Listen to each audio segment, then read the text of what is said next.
Ayan guys, nandito na naman tayo sa kusina ni Kuya Sweden. So, nag-request si Ate Rian na gusto niya daw kumain ng pancit canton.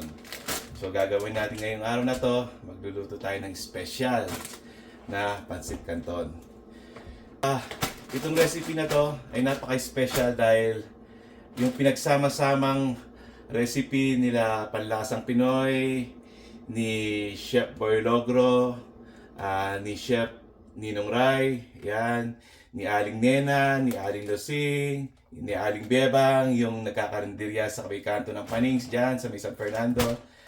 Ayun, yun yung mga pinagsama-samang recipe na gagawin natin ngayon. Dako na rin yung mga gagamitin natin ngayon. Ito, syempre, yung pancit canton noodles, may carrots, may lemon, may bawang, sibuyas,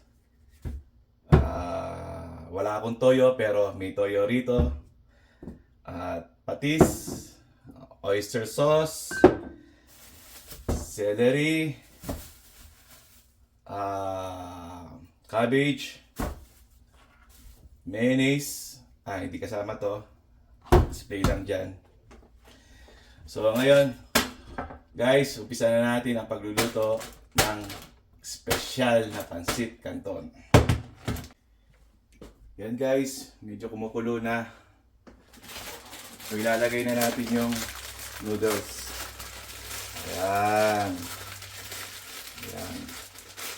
Ilagay na natin yung noodles. Tapos iwalay natin yung spices.